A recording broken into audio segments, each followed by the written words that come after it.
बिस्मिल्लाहिर्रहमानिर्रहीम। अस्सलाम वालेकुम। 6 मई है और दिन है सोमवार का। आज खबरों का जुमा बाजार होगा। मैंने कल रात ये ट्वीट किया था कि आज 6 मई को दिन 10 बजे से लेकर रात 12 बजे तक खबरें ही खबरें होंगी और कल का दिन भी मुख्तलिफ नहीं होगा बल्कि आने वाले दिन इससे मुख्तलिफ नहीं होंगे। इस शिद्दत में इजाफा होता चला जाएगा। आज पाकिस्तान के लिए, पाकिस्तानियों के लिए बड़ी खबर है कि एक्सटेंशन का प्रोग्राम तो बढ़ गया। जो शरफ मरवा साहब ने एक ही जुमला दिया है, इस जुमले को आप पूरी सिचुएशन को, पूरी सूरत हाल को, पूरे मामले को इस एक जुमले में एक्सप्लेन किया जा सकता है और वो है कि एक्सटेंशन का मामला तो बढ़ गया। ये पाकिस्तान के लिए बेहतर है, पाकिस्तानियों के लिए बेहतर है। मैं तहरीक इंसाफ की बात नहीं कर रहा, मैं पाकिस्तान और पाकिस्तानियों की बात कर रहा हूँ।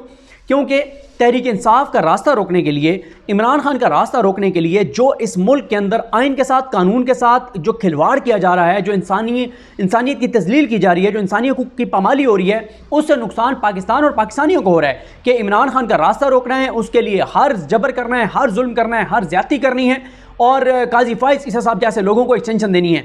अगर काजी फाइज ईसा साहब को एक्सटेंशन मिल जाती है तो पाकिस्तान बहुत भारी कीमत इसकी अदा करेगा। पहले भी उनके 6 माह में पाकिस्तान कीमत अदा कर रहा है। इलेक्शन उन्होंने करवाए, आरओज के जरिए उन्होंने करवाए, ब्यूरोक्रेट्स आरओज के जरिए, आरओज होने थे लेकिन ब्यूरोक्रेसी से आरओज उन्होंने दिलवाए, लेवल प्लेइंग फील्ड उन्होंने नहीं दी, धांधली करने वाले इलेक्शन कमीशन के पीछे वो खड़े हुए, बल्ले का निशान उन्होंने छीना, तहरीक इंसाफ की सीटें उन्होंने नहीं दी। ये सब कुछ करने के पीछे जस्टिस काजी फाइज ईसा साहब बराह खुद मौजूद थे। और फिर ये बात समझ भी आ गई जब नून लीग ने ये बात सामने ले आई कि हम जस्टिस काजी फाइज ईसा को एक्सटेंशन देने जा रहे हैं, तो फिर समझ आई। और ये मामला जस्टिस काजी फाइज ईसा साहब के चीफ जस्टिस बनने के बाद का नहीं है। जब वो सीनियर जज थे तब से ये बात तयशुदा थी कि आप चीफ जस्टिस बनेंगे, आप इलेक्शन करवाएंगे, नून लीग इक़्तिदार में आएगी, नून लीग को इक़्तिदार में लाया जाएगा, नून लीग को इक़्तिदार में लाने के लिए आप फैसिलिटेट करेंगे और उसके बदले आपको एक्सटेंशन दी जाएगी। ये पहले से तयशुदा मंसूबा था। अब जब ये अनाउंस हुआ तो तहरीक इंसाफ, तो कल वीडियो में मैंने आपको बताया था कि तहरीक इंसाफ ने जो हिकमत अमली बनाई थी, मैंने ये कल भी ये नहीं कहा था कि एक्सटेंशन नहीं होगी, लेकिन मैंने ये कहा था कि बहुत मुश्किल हो जाएगा और सड़कों पर लड़ाई होगी। आज चीफ जो जस्टिस मंसूर अली शाह साहब, जस्टिस अतर मिर्ला साहब, जस्टिस मोहम्मद अली मज़ साहब का जो बेंच है उसने बड़ा हुक्म जारी किया है और उसमें मोहम्मद अली मज़ साहब जो हैं वो ज़ाहिर है उस बेंच का हिस्सा थे जिसने बल्ला छीना था, लेकिन आज वो इस बेंच में मौजूद थे। अब जो पहला बड़ा हुक्म है वो तो ये है कि अब जो मखसूस नशिस्तें बांटी गई थी, जो तहरीक इंसाफ की नशिस्तें थी, जो तहरीक इंसाफ से लेकर नशिस्तें नून लीग, पीपल्स पार्टी, MQM की झोली में डाली गई थी, तबाही और बर्बादी जो इलेक्शन कमीशन ने की थी, अब वो फैसला इलेक्शन कमीशन का मुअत्तल हो गया है। और इलेक्शन कमीशन ने जो तहरीक इंसाफ को रिफ्यूज़ किया था कि आपको नहीं मिल सकती और नून लीग और पीपल्स पार्टी और इन चोरों, डाकुओं, लुटेरों को मिलेंगी, वो फैसला इलेक्शन कमीशन का भी मुअत्तल हो गया, पेशावर हाई कोर्ट का फैसला भी मुअत्तल हो गया। 3 जून तक मामला चला गया है। बड़ी खबर यह है कि अब ये जो 23 से 25 सीटें जो माले गनीमत की तरह बांटी गई थी, ये 23 से 25 अरकाने असम्बली वोट नहीं डाल सकेंगे। आईनी तरमीम का रास्ता रुक गया है। जस्टिस काजी फाइज ईसा की एक्सटेंशन का रास्ता रुक गया है। यह पाकिस्तान के लिए बहुत बड़ी खबर है। और आप ये देखें कि जब भी कोई केस माइनस जस्टिस काजी फाइज ईसा लगता है तो फिर उसके नताइज क्या आते हैं। हाँ, कुछ केसेस हैं वो माइनस जस्टिस काजी फाइज ईसा हैं, लेकिन काजी फाइज साहब ने अपने यार जस्टिस सरदार तारिक मसूद के पास लगाए थे। मिलिट्री कोर्ट वाले की बात कर रहा हूँ, उसमें जस्टिस काजी फाइज साहब के यार सरदार तारिक मसूद साहब जो आइन की किताब उठा के जिन्होंने फेंक दी थी और कहा था कि पता नहीं इंसानी हकूक़ में कहाँ ले जाएंगे, जिनका बड़ा रोल है पाकिस्तान को यहाँ पर लाने में और ये इस तरह के इलेक्शन करवाने में पूरा किरदार था जस्टिस सरदार तारिक मसूद का। वो पूरी तरह इस सारे खेल में शरीक थे। वैसे उनको बहुत जल्द आप देखेंगे कि नून लीग को बहुत बड़ा ओहदा भी उनको दे देगी, तो कोई तगड़ी उनको चीज़ दी जाएगी और उनकी फैमिली में से किसी को ऑब्लाइज किया जाएगा, नवाजा जाएगा।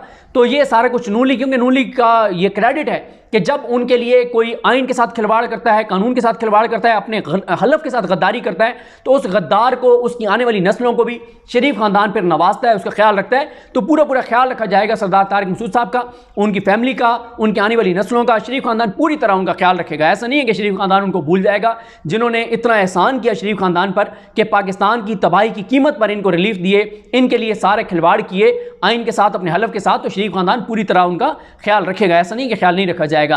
अब काजी साहब माइनस काजी फाइज साहब बेंच बना, PTI को रिलीफ मिल गया, आइन के मुताबिक हदायत नहीं, ये इनको वोट डालने से रोक दिया गया है, एक्सटेंशन का प्रोग्राम बढ़ गया है, पाकिस्तान को इससे फ़ायदा है, पाकिस्तानियों को इससे फ़ायदा है। देखें आज के इस फैसले से क्या होगा। सबसे बड़ा लोगों का अदालतों पर एतमाद बहाल होना शुरू होगा। और पाकिस्तान की अदालतों पर लोगों का एतमाद होना ज़रूरी है, क्योंकि जब अदालतें नहीं होंगी, जब अदालतों पर एतमाद नहीं होगा, फिर झिंगर का कानून होगा, हर कोई अपने हाथ में कानून लेगा, हर कोई अपने फैसले खुद करेगा कि ये अदालतें तो टके टोकरी हैं, इनकी तो औकात नहीं है, ये सारे मामले हैं। तो अब और भी बहुत सारी चीज़ें हैं, तहरीक इंसाफ को और भी बहुत सारी चीज़ें लाने की ज़रूरत है, क्योंकि देखें एक और जो मामला है, एक तो ये मखसूस नशिस्तों वाला था, दूसरा था कि 8 फरवरी को जो मैंडेट चोरी किया गया उसके ऊपर इलेक्शन पिटीशंस गई हुई हैं हाई कोर्ट्स के अंदर, जो ट्रिब्यूनल्स के पास।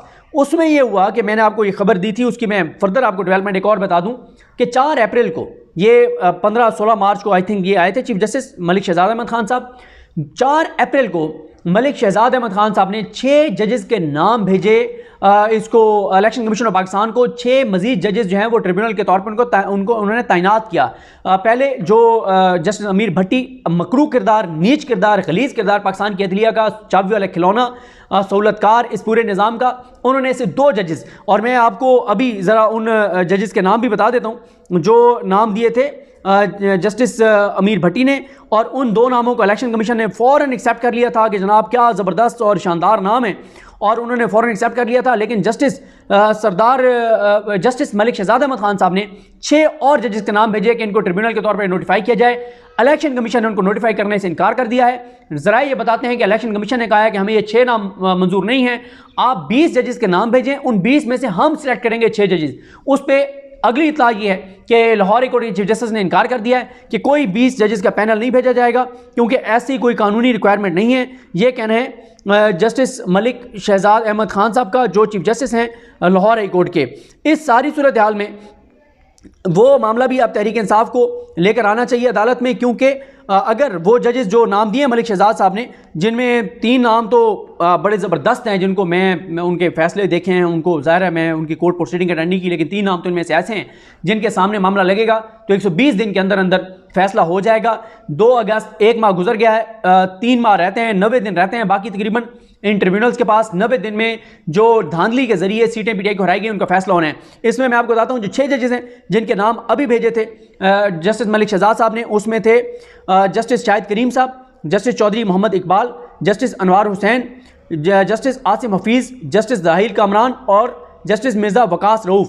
इससे पहले जो 2 नाम इलेक्शन कमीशन ने एक्सेप्ट किए थे, सिकंदर सुल्तान राजा ने जस्टिस अमीर भट्टी के भेजे हुए, वो 2 नाम जो उन्होंने पूरे चुन के उन्होंने कहा था कि ये जजेस हैं जो कमाल, उनकी डिक्शनरी में जो ज़बरदस्त जज हैं। वो 2 जज कौन से थे जनाब? वो 2 जज थे जस्टिस सरफराज डोगर और जस्टिस सुल्तान तनवीर। ये मामला भी अब तहरीक इंसाफ को लेकर आना चाहिए, ये बड़ा इंपॉर्टेंट मामला है। और अब इस सारी सूरत हाल में जो आज सवाल हुए, वैसे मैं पूरी प्रोसीडिंग का हवाला आपको नेक्स्ट वीडियो में बताऊंगा कि अभी तो मैंने कंक्लूजन आपको बताया है कि अब ये वोट नहीं डाल सकते।